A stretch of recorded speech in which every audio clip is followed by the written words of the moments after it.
Sotranao misafidy anaraka ny fandarana solanga eto amin'ny pejy vaovao 24/7. Miaraba tompoko vavy, manao ana tompoko lahy. Patrick Raharmanana no vahintsika amin'izao alina izao. Miaraba anao tompoko. Dia miaraba ihany koa namana Joary ary miaraba ihany koa atsika mpanaraka an'ity fandarana solanga ity. Ya, rehefa nanasanao ao amin'ity fandarana ity Patrick Raharmanana dia tsy haiko intsony hoe inona no titre tiako omenanao. Mpanao politika ve, sa mpabakafaka politika ve, sa mpanolotsaina amin'ny prime ministre ve, sa mpametraka n'ity fitondrana fanavaozana ity, sa olon-tsotra mba te hitondra ny anjara biriky no amin'ny firenena, sa izy rehetra? Izy rehetra ngamba.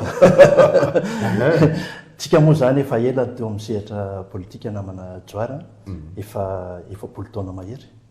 Tonga amin'izao fotoana ny fanavaozana izao tsara angamba ny hoe hitondrana ihany koa fomba fijery vaovao ao anatin'izay. Efa tsy ao anatin'ilay resaka nalalako anao voalohany tany amin'ny 10 taona talohany tany dia atao mikay mefoko ny hoe zany olona mpanara-maso fifidianana, mpanabe vahoaka. Ny elanao tanteraka moa zany zay zavatra traika efa azonao ny traika efa azoko zany ny tany amin'ny kay mefoko ny hoe ary mbola hiainana amin'izao fotoana izao satria misy ihany koa ny fanabeazana ny olom-pirenena sy fandraisana andraikitra ara-politika. Inona ny tsara kokoa le tany amin'ny firaisamonim-pirenena ve sa le manao politika? Izy io zany miankina amin'ny fotoana amintsika amin'izao zany satria tena tao anatin'izay fiarahamonim-pirenena zay nefa tsy maintsy mandray andraikitra zany ara-politika ny taona mandroso tsy maintsy mitondra ny traikefa ao anatin'izay politika sy fitondrana mpanjakana zay. Ka zay ny probleman'ny olona na ianao manao politika dia aza manao fiarahamonim-pirenena fa ny fiarahamonim-pirenena niany hatramin'izao aza dia ohatrany hoe atao tremplin mba hanaovana politika. Ataoko hoe sekoly ihany koa ngamba ny fiarahamonim-pirenena satria tsy misy tsy manao politika ane fa arakaraky ny tiana hatongavana na ny gouvernement amin'izao fotoana izao ary milaza izy fa neutre tsy miandany amin'ny atsina ny aroa normal be zay fa tsy maintsy manao politika ihany koa izy inona ny politika fampandrosoana, inona ny politika fanabeazana, inona ny politika iraisam-pirenena. Ankehitriny ianao mpanolotsaina manokana ny prime ministre le hoe afaka roa taona dia hijanona dia tsy mieritreritra koa zany Patrick Raharmanana hoe après ny roa taona zany dia efa tsy ao anaty fanjakana intsony koa Patrick Raharmanana. Ny fitondrana amin'izao fotoana izao ny gouvernement tarihany Hery-Tsalama aloha dia milaza mazava izy hoe ametraka an'izay ilay fanovana izay ary misy ihany koa ny fototra ho apetraka dia ao anatin'izay zany no asa handreka etoko aloha amin'izao fa afaka roa taona moa ny tena ange fa nilatsaka candidat filoham-pirenena nilatsaka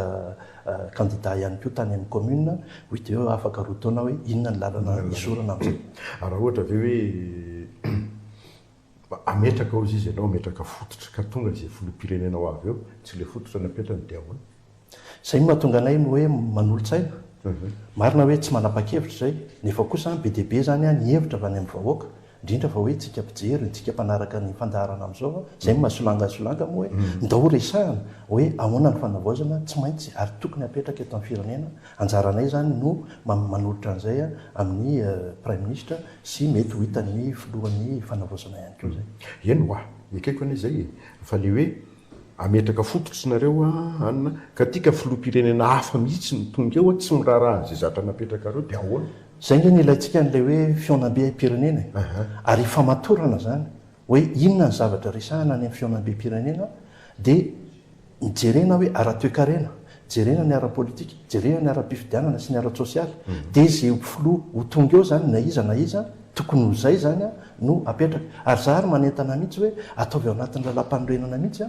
no ohatrany hoe anexa zany hoe reto ny programa pirenena ao anatin'ny 10 taona ohatra fa tsy hoe ao anatin'ny 2 taona fotsiny dia zay mpitondra tonga eo zany mifandimby dia manohy fotsiny dia amin'izay fotoan'izay ny vahoaka hitsara hoe misy lalambe tokony ho atao dia navita 20 kilometatra izy ry navita 20 ry navita 70 dia mitohy zany le asa dia raha ohatra izy zany manao propagande tokony io zavatra mivoaka avy amin'ny fionam-be-pirenena io zany no anaovan'ny propagande sy ny fomba ametrahany azy fotsiny sisa ny mety samihafa. Fa nareo zao anatin'ny fitondram-panjakana ianao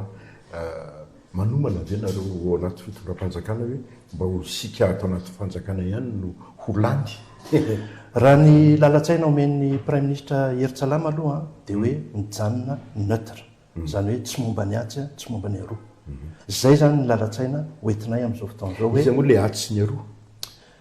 karazany be deabe ny antoko politika amin'izao fotoana zao dia ngamba ataoko hoe ny fiarahamonimpirenena ihany koa tokony hametraka an'izay satria namana joary telonjato hoe nisan'ny antoko politika ao anatin'izany ny invitatsika raha ohatra ka hoe amin'ny mampitarika antoko politika fa tonga ngamba amin'ny fotoana any hoe tokony zarena roa na telo na efatra ihany ny antoko politika dia samy misafidy lalana fa tsy mety tsony zany hoe telonjato zany dia ireny moa nahitana hoe misy 500 nanao soni mitady feuille de route sy oatra zany fa amin'ireo 500 ireo firy moa zany ny tena hoe manana hery politika ao anatin'io nefa ohatrany hoe mibotsina be hoe 500 no mangataka zavatra ohatr'izao dia mety manahirana ihany zay ao reny le 500 raha manahirana be ko maka le vitatsika io aizy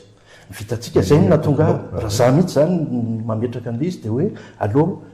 antoko telo na efatra ihany dia misafidy zany ny tsirairay misafidy ny antoko hoe hiaraka amin'izy foto-kevitra inona dia any no atao dia manao primaire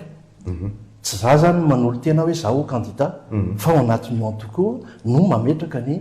primaire ary io antoko io ihany koa mety misy famatsim-bola avy amin'ny fanjakana satria raha mbola le fomba fiasa amin'izao ihany namana joary ka hoe samy andeha tady vola ny antoko politika dia inona moa fa tsy andeha amaritra volamena izy hitady vola mba hahafahana hoe mivaritra tanindrazana anaovana propagande ia ao anatin'ny kabinetra n'andriamato prime ministre ianao fa ianao ny tena hita be zany ary atsy any amin'ny ministera misy azy amin'ny teny hoe super PM mihitsy ny Patrick Raharmanana mety ho zay samy manana ny personnalité any moa ny tsirairay za zany dia tia andeha resaka mangarahara ary tiako zany ny olona mahafantatra ny zavatra atao ary ny zavatra rehetra ataoko fantatry ny lehibeako fantatry ny prime ministre daholo zany tsy misy mihitsy zany hoe za eona amin'ny gouverneur ny banque centrale dia tsy ho fantatry ny ministre ny finance za eona amin'ny ministre ny industrie dia tsy ho fantatry ny lehibeako ary misy lalatsaina mazava apetrany hoe tia ny zavatra atao dia zay no mahatonga an'io fa za tsy super ministre za tsy mipaiko ministre zany mola hoe ametrahany prime ministre Eritsalama hoe nareo mpanolotsaina nefa kosa manana didy manokana tsy hoe nisolo tenan'le ministre fa ohatra fotsiny zao ny resaka volamena raha izay no resahana dia ny volamena ny namana joary tsy mijanona fotsiny amina rena ambanin'ny tany azy fa misy ao sécurité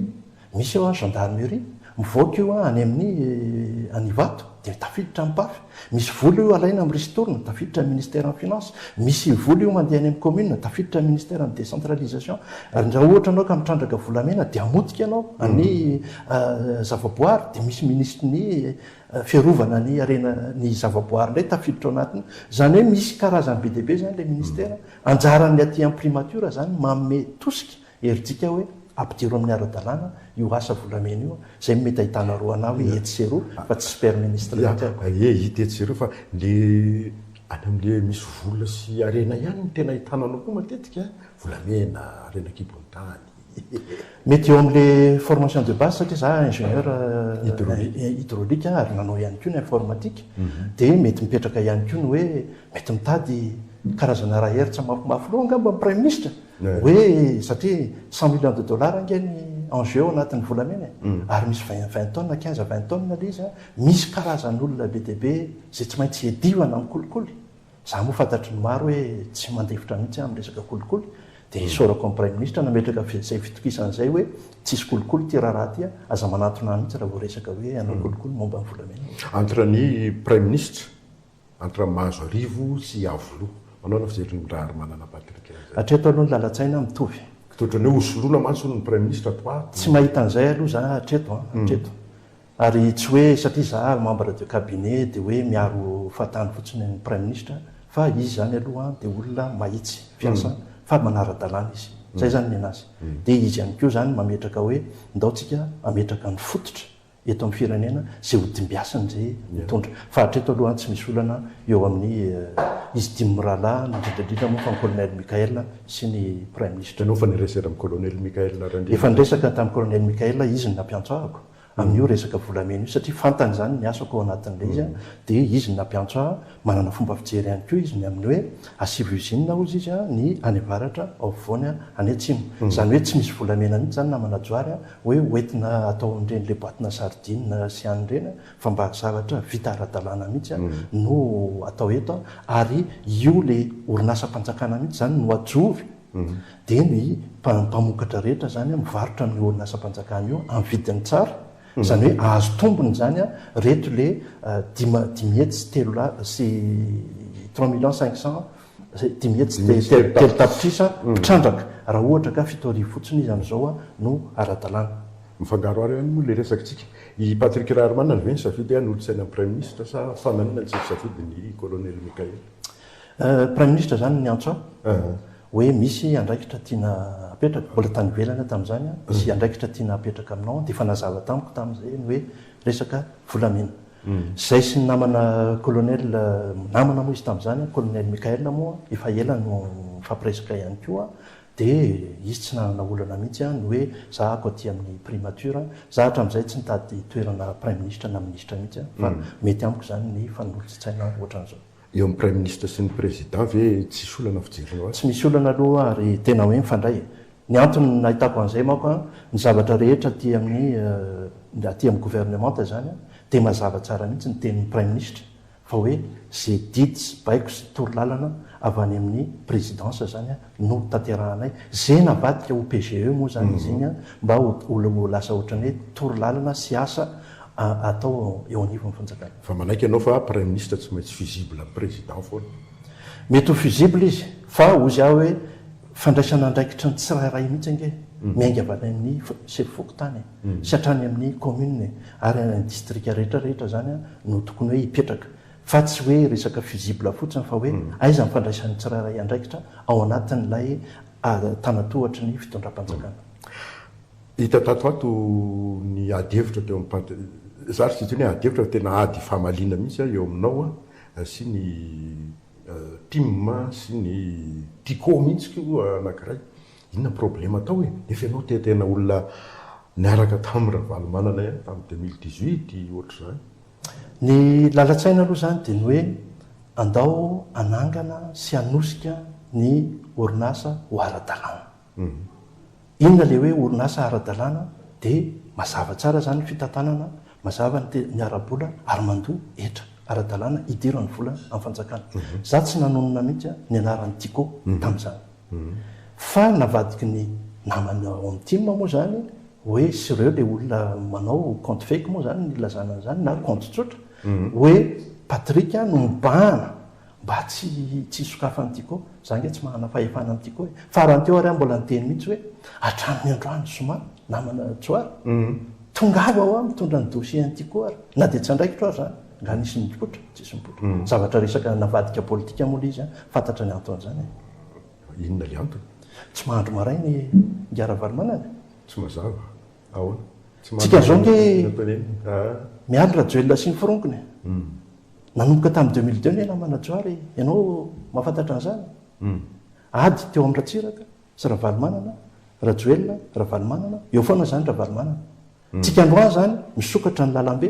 ho an'ny Ravalomanana amin'ny autoroute ahafolopirenena azy raha ohatra ka afaka 30 na 90 andro fividianana fa raha afaka roa taona mety miova ndraiky io ny lalatsaina zay no mahatonga ny hoe tsy mahandry andro maraina izy maiky izy anaovana ny fividianana io na misy alabato na tsisy tsika rehetra ngefa zatran'izany alabato zany fiza mety ho adversaire ny Ravalomanana raha ohatra ka hoe betsaka moa no adversaire satria ny be dia be nge nisy an'ireny le hoe séance reny ohatra inona moa nahavaky an'le séance sy ny C10 io resaka Ravalomanana io ihany ange nampiady an'zareo tamio satria ny ray teo lohany nefa ny sasany mba hoe tokony mitovy nefa rehefa mamoaka vola tsy mamoaka ny ray izy tsy mamoaka vola samy manana mikontiny fa elantsika malala tao anatin'le izy fa tiako lazaina dia ny hoe tsy tokony havadika resaka politika zany resaka tiako mahazo manokatra ny tiako ny orinasa tiako tsy misy olana amin'izany ny gouvernement fa arao fotsiny lalàna fa politika mandray teneniko teo le hoe ianao olona nanoana ny Ravalomanana tsy manoana azy tsony misy zany ianao na tsy hiaraka aminy manana ny atokonao ianao dia izy manany ny azy moa zany io nge namana joary betsaka ny olona hoe Patrick Raharmana nivadibadika amin'ny politika niaraka za aloha mbola tsara niaraka tamin'ny Ratsiraka fa fantatro Safy Albert niaraka ny olona zany zay niantso azy satria za nametraka hoe za technicienne za manana fomba fijery hoe ahoana ny fomba hampandrosoana Madagasikara za tsy miteny hoe nenany tsara indrindra fa ngamba ataoko hoe betsaka mitetika asa reny reny ge itetika asa taty amiko reny namana joary fa ny zava-misy atsondro zareo ianao dia rehefa azon'zareo ny hevitra ao a dia anao dakany zareo dia ohatran'izany daholo le mpitondra rehetra tsy vidiny akory le izy na tsy mividy izy za tsy nanakarena tamin'izany ny asako any an-dafy ny mahatonga ny fiainako tsy akinako amin'ny olona ary zay indrindra ny teneniko tamin'ny prime ministre hoe sambany ny asa man'olona aho aza dia ianao ka raha amin'ny fotoana ilanao hoe miala ako miala tsy 150 € ny namana joary ny karamako na ny indemnité raisiko 800 000 ariary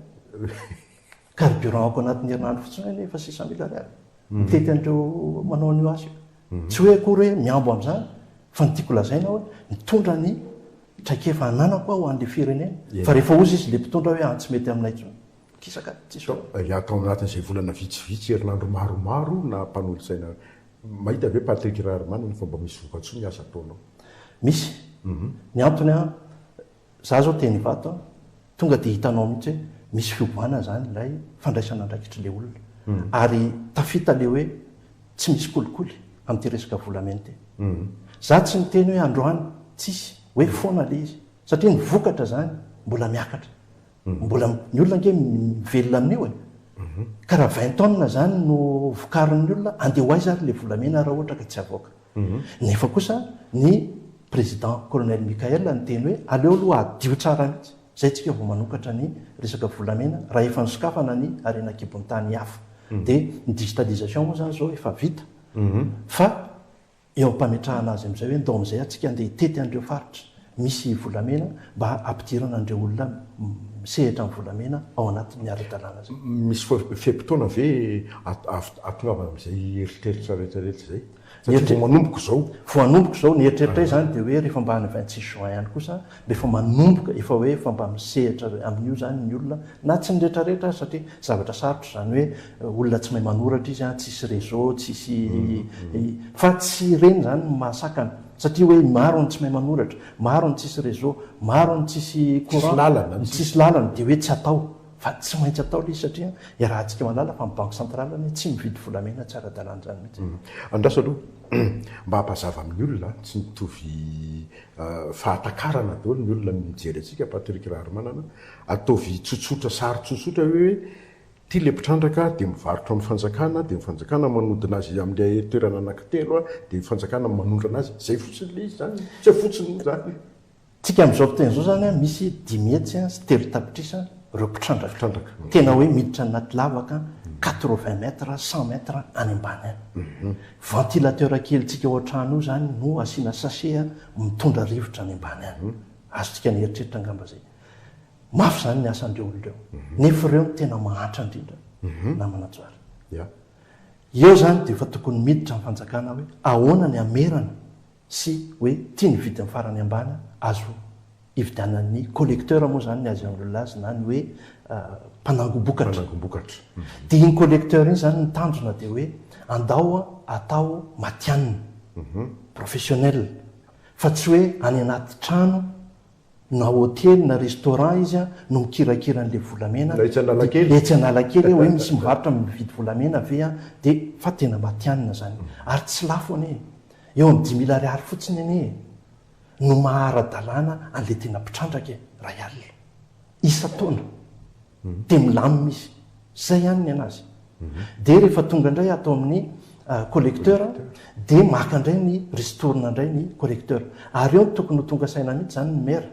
satria ny 900 ny vola azony amin'iny dia any commune iny ny zava-misy manko hatramin'izay dia miakatra tonga dia lasa ny amin'ny trésor le izy tsy miverina any amin'zareo ary ny fanjakana amin'izao fotoana zao tadiditsika le vaovao hoe namerina 98 milliards izy zay vola azo tany amin'ny QMM ambatovia ho an'le commune rehetra manodidina isitrahana le izy reny zany efa fomba ampisehony ny gouvernement tamin'izao hoe apetraka tokoa ny le tena hoe décentralisation avy eo amin'ny collecteur amin'izay zany izy eo zany no efa niarahana midinika amin'ny banque centrale koa moa zany eo hoe izy fitaovana raitra zany